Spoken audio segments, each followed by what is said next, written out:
Welcome to Funny Storytime, where the jokes write themselves, unfortunately. If this episode makes you giggle, snort, or question reality, hit that like and subscribe button. Episode 4646, where love is blind and legally bound by impenetrable contracts. Buckle up, Buttercup, because today we're talking NDAs and therapy clauses in wedding vows. Isn't till death do us part enough of a commitment these days? Apparently not. Now we're throwing in non-disclosure agreements, like marriage wasn't already complicated enough. Imagine objecting at a wedding and being served with a cease and desist. You're hereby forbidden from further disrupting this sacred union, or revealing its secrets under penalty of law. My cousin's prenup was so intense it included a clause for mandatory couples therapy if one of them started quoting Nietzsche too often. Apparently, existential dread was a deal breaker. Do you, Brenda, take this man, promising to cherish him, obey him, and never, ever disclose the location of the hidden offshore account? I do. Under duress, but I do. I heard about a wedding where the vows included a clause about not sharing each other's Wordle scores. Seems reasonable. Some things are just too sacred. My friend's vows included a detailed schedule for who gets the remote on which nights. It was legally binding. They even had a mediator on retainer. I'm waiting for the day when wedding favors are personalized legal dictionaries. So you can understand what you just agreed to, the best man whispers ominously. Soon, divorce lawyers will specialize in NDA breaches. My client claims emotional distress from having their sleep apnea snoring shared on TikTok. We demand compensation. I just hope my future spouse doesn't require me to sign away my rights to complain about their sock folding technique. That's a hill I'm willing to die on. Remember, folks, the key to a happy marriage is airtight legal documentation and the willingness to lawyer up at a moment's notice. That's what true love is all about. Welcome to Funny Storytime, where the jokes write themselves, unfortunately. If this episode makes you giggle, snort, or question reality, hit that like and subscribe button. So, 2 humans, 1 raccoon. Classic sitcom setup, right? Except this raccoon, Reginald, insists on paying rent. In bottle caps. Reginald? Please. Raccoons are always called Randy. It's like raccoon law. And bottle caps? What's he, a toddler with a gambling problem? Worse. He's a landlord's dream. Never complains, always pays on time, even leaves little notes like, "Sorry about the mess in the kitchen, had some friends over." The friends were squirrels. Squirrels? Amateur hour. My raccoon roommate once brought home a family of opossums. Said they were distant cousins visiting from out of town. They stayed for a month. Reginald tried to start a composting business in our living room. Said it was eco-friendly. It mostly just attracted fruit flies and that one weird neighbor who talks to pigeons. See? Randy would never. He just hoards shiny objects. Mostly stolen silverware from the neighbors. It's a little embarrassing when they come over and recognize their forks. We had to install child locks on everything. Not for Reginald, for our other roommate, Kevin.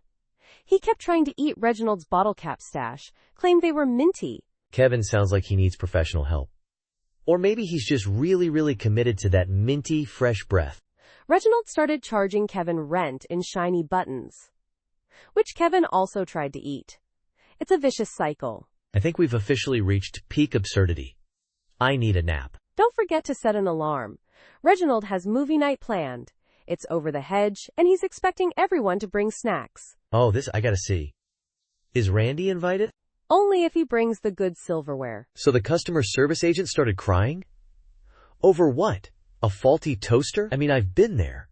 But usually it's because I burned my toast, not because the toaster itself is defective. Oh, it was way worse than a toaster. It was a self-folding laundry basket. Apparently, it ate his cat. Ate his cat? A self-folding laundry basket? Are we sure this isn't a sci-fi movie plot we accidentally stumbled into? How does a laundry basket even eat? Well, according to the guy, it was a prototype with advanced fabric manipulation technology. It seems the cat got a little too close during the folding process. Poof, gone. Poof? Just poof? No crunching sounds? No desperate meows? Just poof? I feel like there's a vital part of this story missing. Like, maybe the cat was a ghost all along? Maybe. Or maybe it was one of those fancy, disappearing cats. You know, the kind that sheds less because they just vanish into thin air when they get stressed.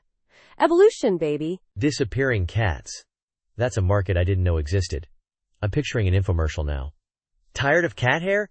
Get the new Disappearing Cat 3000. Stress-activated dematerialization guaranteed. But wait, there's more. Order now and we'll throw in a self-folding laundry basket. Absolutely free. Just don't let them operate at the same time. It could cause a paradox, or worse, a tear in the space-time continuum. A tear in the space-time continuum caused by a laundry basket? That would be the most anticlimactic apocalypse ever. Honey, the laundry basket ate the universe! And then the customer service agent would start crying again. Poor guy. He'd probably need a therapy cat. But who would risk it after the great laundry basket cataclysm of 2024? Maybe he could get one of those robot cats. They're probably less tasty to rogue laundry baskets. Although, knowing my luck, the robot cat would probably malfunction and start folding the agent instead. Now that's a visual. A robot cat meticulously folding a sobbing customer service agent into a perfect little square. Error 404. Human, not laundry. Oh man, that's dark. But also hilarious. I'm starting to think we should call this podcast Existential Crisis Time instead. Nah, funny story time is good. As long as we never, ever buy a self-folding laundry basket. Welcome to Funny Story Time, where the jokes write themselves, unfortunately.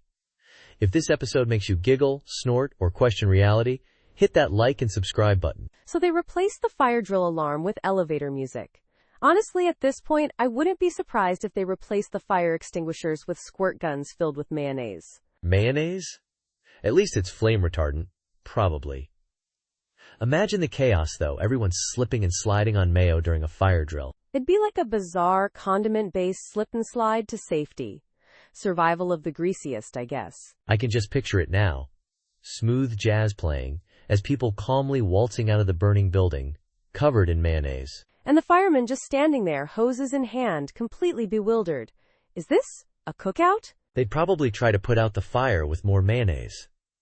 Fight fire with fire! Or, creamy condiment with fire. Sir, this isn't helping, but it's organic. The logic is flawless. Organic, free-range mayonnaise. Only the best for fire safety. Next, they'll replace the fire escape with a bouncy castle. Just aim for the inflatable pool filled with Jell-O. Don't forget the complimentary cocktail umbrellas for the descent.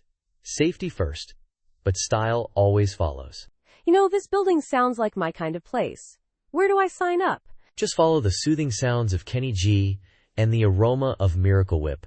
You can't miss it. It's a fire hazard waiting to happen, but hey, at least the soundtrack will be top-notch. Welcome to Funny Story Time, where the jokes write themselves, unfortunately. If this episode makes you giggle, snort, or question reality, hit that like and subscribe button. So the Wi-Fi went down. 5 minutes. 5 minutes of digital darkness. And suddenly I'm staring at 3 strangers knitting sweaters for cats. Turns out, they're my family. 5 minutes? That's like a year in internet time. I bet civilizations rose and fell in those 5 minutes.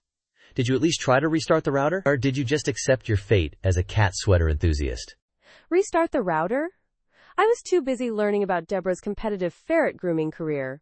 Apparently, her ferret, Mr. Fluffernutter, is a 3-time regional champion. Who knew? Mr. Fluffernutter. That's a name that demands respect. I bet he has a better online presence than I do. Probably more Instagram followers, too. Life is unfair. Oh, he does. He even has his own branded line of ferret-sized hats. They're all the rage. I'm thinking of investing. Smart move. Ferret fashion is the future. Mark my words. I'm picturing tiny top hats and miniature fedoras. It's going to be huge. And then there's Uncle Barry. He spent the entire 5 minutes trying to teach the dog Morse code. The dog, bless his heart, just kept tilting his head. I mean, that's a reasonable response. If someone started blinking at me rhythmically, I'd probably tilt my head too. It's polite confusion. Exactly. So now, I'm living with a champion ferret groomer, a Morse code enthusiast, and a bunch of cat sweater knitting maniacs. The Wi-Fi better never come back on. This is way more entertaining. You say that now, but wait until they run out of yarn. Then the real chaos begins. Trust me, you'll be begging for the sweet embrace of the internet. You're probably right, but for now, I'm enjoying the absurdity of it all. I even started knitting a tiny sweater for Mr. Fluffernutter. Don't tell Deborah. Your secret's safe with me. Although, I think Mr. Fluffernutter needs a matching hat. Just saying. Less than, person 1 greater than, less than, person 1 greater than welcome to Funny Story Time, where the jokes write themselves, unfortunately. If this episode makes you giggle, snort, or question reality, hit that like and subscribe button. Crushes? Unpaid emotional internships? I mean, who came up with that? It's brutal but accurate. I spent 6 months emotionally invested in Kevin from accounting, got 0 return. 0? I got a half-eaten bagel once. Does that count? Probably should have claimed it on my taxes. Emotional labor, right? Deductible. Totally deductible. I once wrote a whole song for a crush. It was 3 verses of pure yearning, set to the tune of the Macarena. He never even heard it. Lost royalty potential. Oh, you think that's bad? I learned to knit because my crush liked handmade scarves. Ended up knitting him a whole 3-piece suit. He moved to Arizona. Too hot for wool, apparently. Arizona? The land of cacti and heartbreak. I once learned fluent Klingon because a crush mentioned liking Star Trek. Turns out, he meant the reboot. Wasted effort. Kopla. See, we should get college credit for this. Emotional Intelligence 101. Prerequisite. Owning a Lisa Frank Trapper Keeper filled with doomed poetry. Final exam. Surviving rejection via text. I'd ace that class. My final project would be a PowerPoint presentation on the 7 stages of grief post-unrequited love, featuring interpretive dance and a sad trombone solo. Extra credit for tears. Oh, I'd bring snacks. Rejection tastes better with cheesy puffs. And maybe a support group. Crushes Anonymous. Hi. My name is Person 1, and I've been emotionally invested in someone who doesn't know my middle name. Hi, Person 1. Times group hug. We've all been there. It's a tough gig, this unpaid emotional internship. No benefits, no paid time off, just a whole lot of heartache and the occasional half-eaten bagel. Speaking of bagels, anyone want the other half of this one? It's poppy seed. Kevin's loss, your gain. You had me at poppy seed. This better not be another emotional trap, though. My heart can only take so much. Welcome to Funny Story Time, where the jokes write themselves, unfortunately. If this episode makes you giggle, snort, or question reality, hit that like and subscribe button. So, escape rooms, right? I thought I'd seen it all until Brenda and I walked into this one. The door wasn't even locked. No lock? That's convenient. Did you just walk out and demand a refund? This escape room is too escapable. Oh, we tried. We really, really tried. But every time we stepped out, we ended up back inside. It was like some kind of Bermuda Triangle of budget entertainment. Wait, what? Like, physically impossible to leave? Was there an invisible force field? Were you glued to the shag carpet? I think it was the motivational posters. They were just so darn inspiring, they kept drawing us back in. You can do it! Reach for the stars! Solve the riddle of the rubber chicken. Solve the riddle of the rubber chicken! Okay, that's it. I'm officially convinced escape rooms are designed by bored, mischievous aliens. We even tried climbing out the window, but it just led to another identical escape room. Except this one had inspirational posters in Klingon. Klingon? Were you hallucinating from lack of oxygen? Or maybe too much exposure to rubber chickens? I'm genuinely concerned. I'm pretty sure the escape room theme was existential dread disguised as family fun. We eventually escaped by building a fort out of the motivational posters and hiding until the staff went home. That's resourceful, I guess? Did you at least get a discount for the psychological trauma? They gave us a free rubber chicken, which, ironically, is the key to escaping the next level. This story is getting weirder by the second. I need a rubber chicken and a strong drink. Preferably one that makes me forget everything I've just heard. Less than, person 1 greater than. Less than person 1 greater than. So he practiced asking his crush out for, 6 years? 6 years! That's longer than some people's marriages. Did he, rent a stadium to rehearse or something? Worse, he built a replica of her living room in his basement. Life-sized cardboard cutout of her, the works. Even had mood lighting. Creepily dedicated, if you ask me. I bet he had a script too, right? With different dialogue options depending on her responses. A choose-your-own-adventure proposal plan. Oh, it was color-coded and everything. He had flowcharts, backup plans for the backup plans. He even practiced crying on cue in case she rejected him, which, spoiler alert, she kinda did, by getting married. To someone else. Wait, he missed her wedding? After 6 years of preparation, he missed IT? How is that even possible? Did he get the date wrong, or did he oversleep after a particularly vigorous rehearsal? He was still practicing. He'd gotten to the point where he was practicing how to propose to her, at times her wedding, just in case the groom got cold feet. He was so focused on perfecting that scenario, he missed the actual ceremony. Oh, the irony is thicker than my grandma's fruitcake. 6 years down the drain. He should have just winged it from the start. What's the worst that could happen? She says no. Better than missing her wedding and finding out she said yes to someone else. Exactly. Now he's just a guy living in his parents' basement, surrounded by cardboard cutouts, and a very elaborate, very outdated proposal plan. He's probably still down there practicing. For her second wedding, maybe? Maybe he's practicing asking out the cardboard cutout now. At least she can't say no or get married. Unless, does cardboard have a shelf life? Asking for a friend. Oh, that's a good question. I think it depends on the humidity levels in his parents' basement. And how many tears he's cried on it. From practice. Probably reduced its structural integrity by a good 20%. 20%? There's a research paper in there somewhere. The impact of simulated heartbreak on corrugated fiberboard. A longitudinal study. I called dibs on writing the abstract. You're a monster. But I respect the hustle. I'll handle the data collection. We'll need a control group, though. A cardboard cutout that hasn't been subjected to years of pretend rejection. Wait, they brought a time sword to a water balloon fight? Was it one of those foam swords from the Renaissance fair? Because that would be slightly less concerning. Nope. Full-on, gleaming katana. Claimed it was for strategic balloon slicing. I'm pretty sure he just wanted an excuse to carry a sword in public. Strategic balloon slicing? Is that a thing? I feel like the strategy in a water balloon fight is pretty straightforward. Throw the balloon, hope it hits someone, don't get wet. Exactly. But this guy, Gary, he had a whole PowerPoint presentation on the aerodynamics of water balloons and the optimal slicing angles for maximum splash radius. I'm not making this up. Oh, Gary. Gary.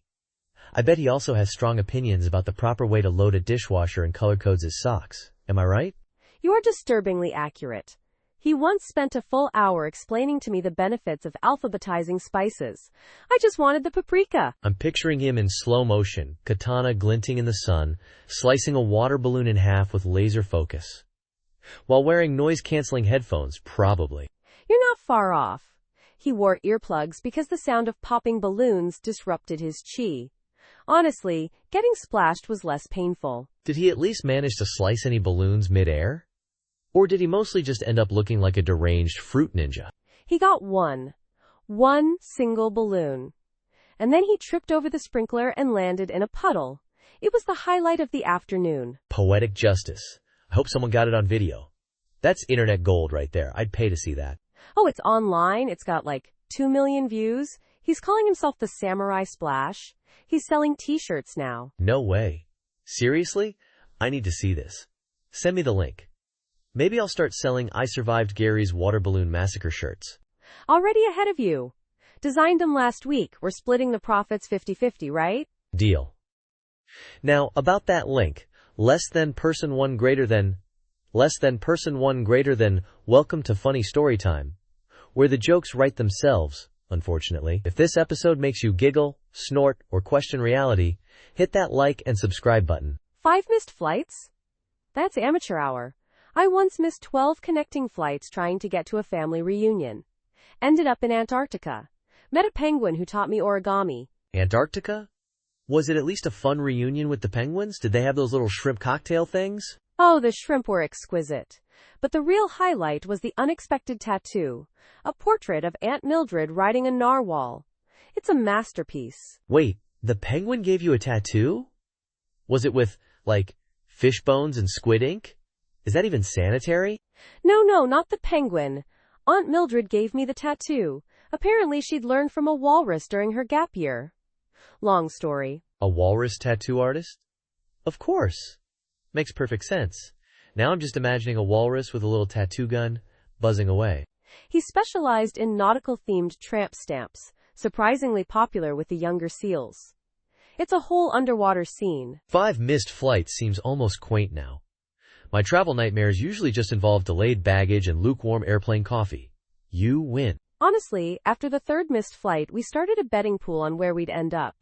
I lost. I guessed a petting zoo in Boise. A petting zoo would have been a welcome respite compared to a rogue tattooing ant in Antarctica.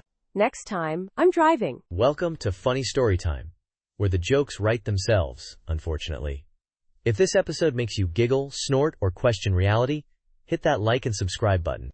So this Zoom meeting, right? Brenda from accounting, Steve from HR, and the ghost of Mildred, our former office microwave enthusiast. Mildred, the microwave ghost?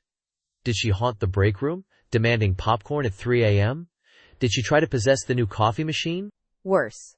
She kept trying to give everyone microwave cooking tips. Like, Brenda was presenting the quarterly budget, and Mildred's ethereal voice chimed in, 2 minutes on high for perfect hard-boiled eggs. I bet Brenda loved that. Imagine trying to explain that to the shareholders.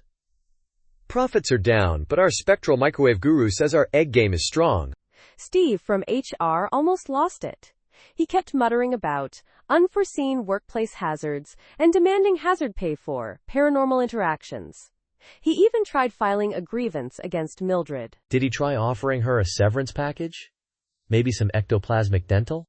He offered her a company-sponsored seance. Mildred just wanted to share her reheating tips for leftover casseroles. It was a whole thing. You know, I've always suspected Brenda's PowerPoint presentations had a certain lifeless quality. Maybe Mildred was trying to spice things up. Literally. Next time, I'm bringing a proton pack to the Zoom meeting, just in case Mildred decides to start haunting the internet router. Good idea. Or maybe an EMF reader. Or a medium. Or, better yet, a new microwave. Maybe Mildred just needs an upgrade. Maybe we could get her a ghostly cookbook? 101 Ways to Haunt Your Coworkers with Delicious Microwave Meals. Now that's a podcast I'd listen to. Less than person one greater than welcome to Funny Story Time, where the jokes write themselves, unfortunately. If this episode makes you giggle, snort, or question reality, hit that like and subscribe button. So part 12 of 10? This is already weirder than my Aunt Mildred's cat sweaters, and those things have built-in Christmas lights. His dog therapist, right? Mine just judges me with his eyes when I eat peanut butter straight from the jar. Zero helpful advice. My dog, Princess Fluffybutt III, gives amazing advice, mostly involving squirrels and belly rubs, but still, very insightful. See? Dogs just get it. My therapist told me to journal my feelings. Princess Fluffybutt III would have said, chase that mailman, feel the wind in your fur. Metaphorical fur, obviously. Exactly. Human therapists charge you hundreds of dollars. A dog therapist just wants a biscuit and maybe to lick your face a bit. Much more cost-effective. My dog once told me to invest in dog biscuits shaped like squirrels. I ignored him. Biggest financial mistake of my life. They're the cryptocurrency of the canine world. Everyone knows that. How are you even functioning in society? I blame my human therapist. He told me to ground myself when I should have been squirreling myself, both financially and emotionally. Oh, for sure. Grounding is just lying on the dirt. Squirreling yourself is living your best nut-hoarding life. Plus, have you ever seen a stressed-out squirrel? Me neither. Case closed. Okay, but how do we explain this to our actual human therapists? Mine's already suspicious of my close relationship with Princess Fluffybutt III. Easy. We tell them Princess Fluffybutt III referred us to asterisk her times dog therapist. It's dogs all the way down. Less than, person one greater than welcome to Funny Story Time, where the jokes write themselves, unfortunately. If this episode makes you giggle, snort, or question reality, hit that like and subscribe button. Episode 4646, part 13 out of 10? That's some advanced math right there. Reminds me of the time I divided by 0 and created a black hole in my sock drawer. Right? Like, how do you even have 13 parts of a 10-part series? It's like they're making it up as they go. Just like this elevator pitch about an elevator, 3 coworkers, and a raccoon? It's probably Deborah's emotional support raccoon. You know, she claims it helps her file TPS reports. I haven't seen any improvement, but the raccoon does wear tiny glasses. Wait, emotional support raccoon named TPS? Makes sense. I had a goldfish once that helped me with my taxes. Sadly, he swam away with all my deductions. Classic goldfish move. Mine just stared at me blankly while I sobbed over my 1099 forms. Zero emotional support. I traded him for a cactus. Less emotionally demanding. So picture this. Elevator doors close, awkward small talk about the weather, then BAM! Raccoon starts breakdancing to the elevator music. Instant viral TikTok material. Oh, and it's probably that smooth jazz version of Baby Got Back that always plays in elevators. The raccoons got moves, I bet. Little furry guys got more rhythm than Deborah. Deborah's just standing there, mortified, while the other two coworkers are trying to film it discreetly for their Insta stories. Hashtag trapped with talent. Guaranteed one of them is live streaming it, trying to get that sweet, sweet influencer sponsorship from a brand of raccoon-sized tutus. And the elevator's still stuck. They've been in there for hours. The raccoon started charging for photos. He's got a Venmo account taped to his tiny glasses. Makes you wonder if the raccoon orchestrated the whole thing. He's probably running a sophisticated elevator trapping scheme to fund his tiny hat collection. I wouldn't put it past him. Those beady little eyes hold secrets. Secrets and the Wi-Fi password to the elevator's security system. This is getting deep. Next episode. The raccoon reveals he's a time-traveling agent sent to prevent Deborah from inventing self-folding laundry. The stakes have been raised. Welcome to Funny Story Time, where the jokes write themselves, unfortunately. If this episode makes you giggle, snort, or question reality, hit that like and subscribe button. So this job posting, right? 10 years of experience required? I mean, come on, I haven't even been alive for 10 years, let alone worked for that long. I'm 22. 22? A veritable spring chicken. I bet you still think Napster is a cutting-edge music service and Blockbuster's the place to be on Friday nights. Hey, Blockbuster had a certain charm, okay? But seriously, 10 years? Maybe they meant dog years? So like 2 in human years? I could swing that. Or maybe they're time travelers. They're interviewing candidates from the future, disguised as a regular company. Think about it. They probably have flying cars, and we're stuck applying for jobs we're woefully underqualified for. I should put that on my resume. Extensive experience in the field of future stuff. Vague enough to work, right? Definitely. Just make sure you pad it with keywords like synergy, paradigm shift, and blockchain. You know, buzzwords from the distant future. And throw in a little metaverse mastery just for kicks.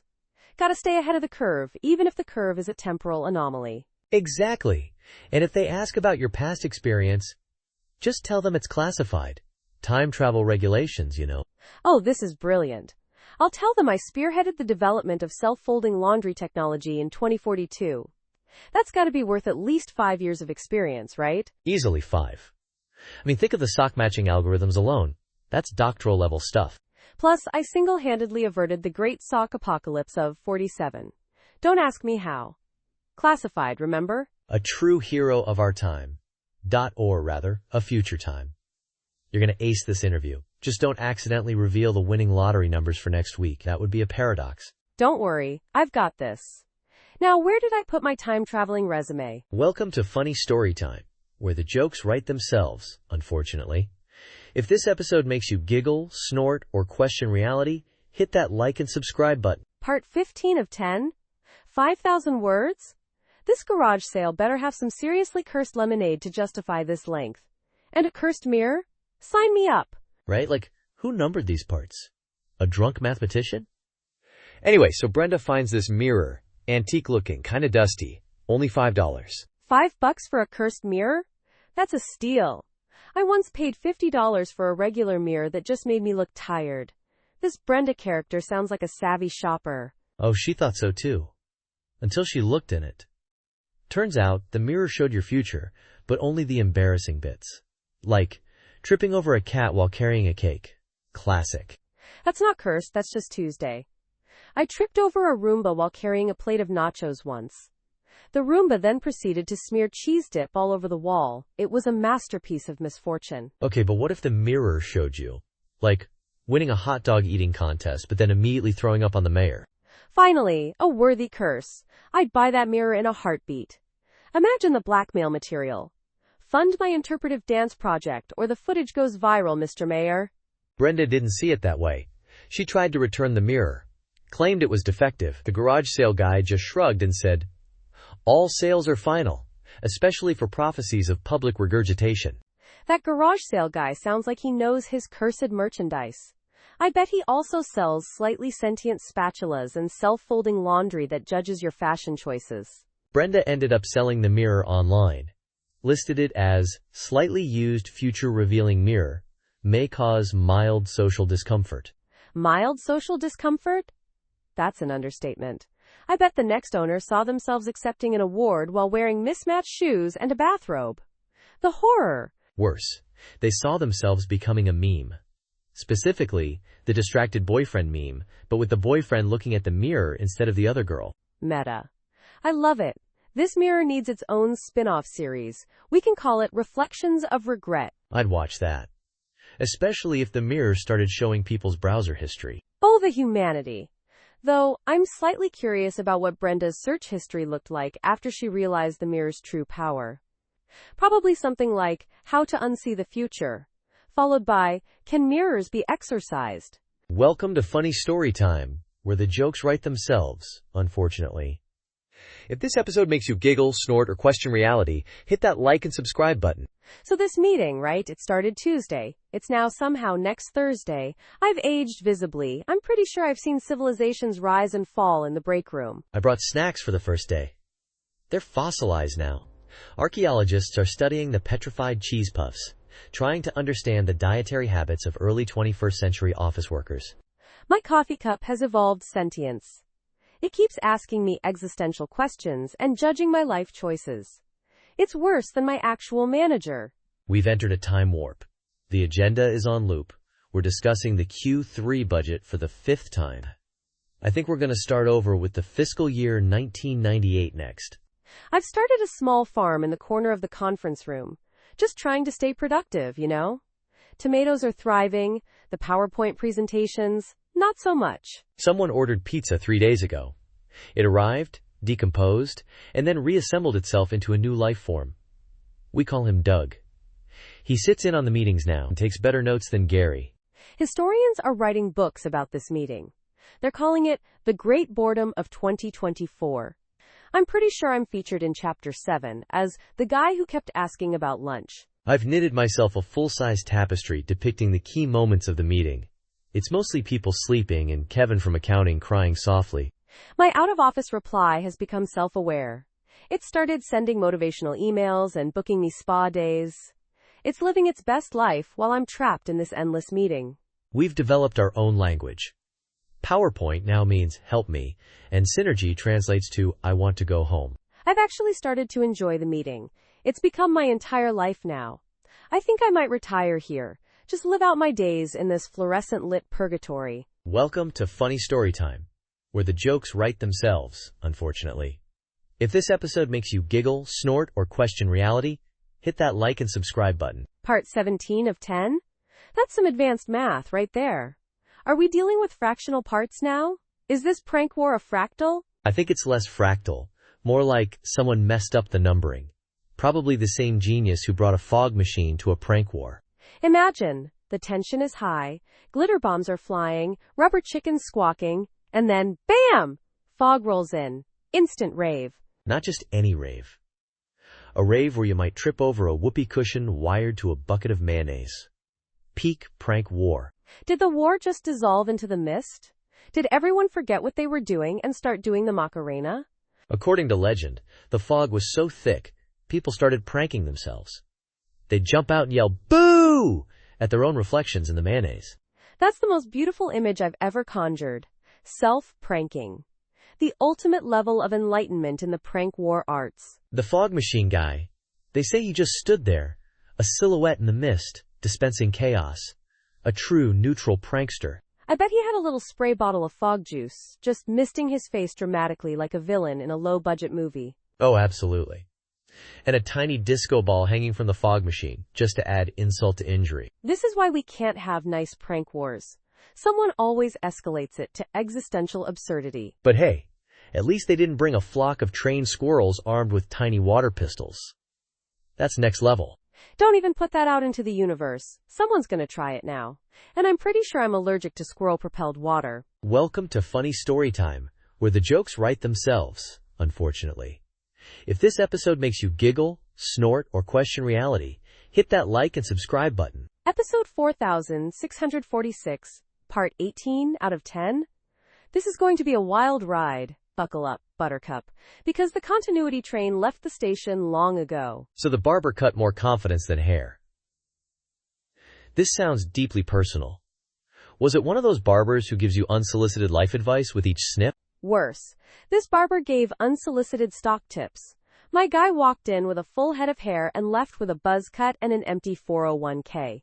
Tragic. My barber once convinced me to invest in a pigeon-powered drone delivery service. It didn't take flight. Literally, the pigeons staged a coup. Pigeons are ruthless. Mine tried to unionize mid-haircut, demanded tiny combs and seed breaks every 15 minutes. The audacity. Hold on, were we talking about the same barber? Did he have a handlebar mustache that quivered when he gave financial advice? And a monocle that he'd occasionally drop into your open scalp wound? Yeah, that's Barry. Infamous on the bad haircut and worse financial planning circuit. Barry, that fiend. I thought he was just eccentric. Turns out, he's single-handedly responsible for the 2008 pigeon-powered drone delivery market crash. Well, now my receding hairline A&D bank account makes sense. Thanks, Barry. I'll be sending you my therapy bills. And maybe a flock of vengeful pigeons. Let's just say I now only trust barbers who communicate exclusively through interpretive dance. It's less risky for my portfolio. You know what they say, a watched pot never boils, but a barber with scissors near your hair and a stock ticker open on his phone will absolutely drain your life savings. Words to live by. Or, die by, depending on how Barry's feeling that day. Less than person one greater than welcome to Funny Story Time, where the jokes write themselves, unfortunately. If this episode makes you giggle, snort, or question reality, hit that like and subscribe button. Episode 4646, Part 19 out of 10? That's some advanced math right there. Are we sure this isn't a haunted calculator we're dealing with? Right? Part 19 of 10 of a 5,000-word script? Sounds like someone's messing with the space-time continuum. Probably explains the haunted hotel's Wi-Fi. So this haunted hotel, huh? The ghosts aren't rattling chains, they're throttling bandwidth. Pure evil. Worse than dial-up. Remember dial-up? Oh, I remember.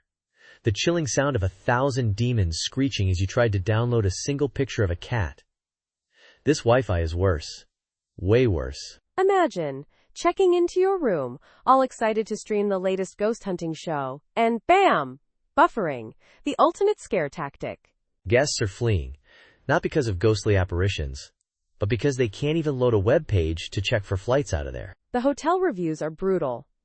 2 stars. Room service was prompt, but the Wi-Fi speed sent me into an existential crisis. 0 bars. Saw a ghost, but couldn't post a picture. Unacceptable. They say the hotel owner tried everything. Exorcisms, sage smudging, even upgrading to a mesh network.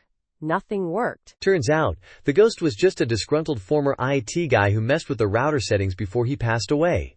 Classic IT guy move. They finally fixed the Wi-Fi by offering the ghost's spirit a lifetime subscription to Netflix. Now the hotel boasts lightning-fast streaming speeds. And ironically, the best place to stream ghost adventures. The irony is palpable. Almost as palpable as the lag in the lobby before they fixed the Wi-Fi. Less than person one greater than welcome to Funny Story Time, where the jokes write themselves, unfortunately. If this episode makes you giggle, snort, or question reality, hit that like and subscribe button. Part 20 of 10? That's some advanced math right there. Are we sure this isn't a time travel podcast disguised as comedy? My morning routine usually involves hitting snooze 6 times and then blaming the traffic for my lateness. It's a classic. Mine involves a frantic search for matching socks, fueled by lukewarm coffee and the existential dread of another Monday. Pretty standard, really. Oh, I forgot the most important part of my routine. Apologizing to my toaster for not using it. It gets lonely. You apologize to your toaster? I yell at my coffee machine for not brewing fast enough. Maybe we should introduce them, they'd probably get along. They could form a support group for neglected kitchen appliances. We could call it Toasters Anonymous. We're breadwinners, not bread losers. Genius!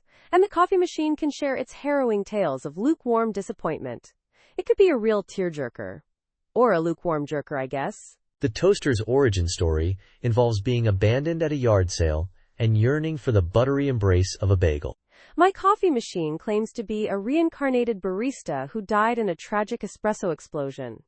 It's dramatic, to say the least. This morning, my toaster confessed its undying love for a waffle iron. It was awkward. My coffee machine keeps trying to convince me to invest in cryptocurrency. I think it's having a midlife crisis. You know, I'm starting to think our appliances are more interesting than us. Maybe we should just let them host the podcast. Good idea. I'm tired of this anyway. I'm gonna go apologize to my stapler for stapling my finger yesterday. It looked genuinely upset.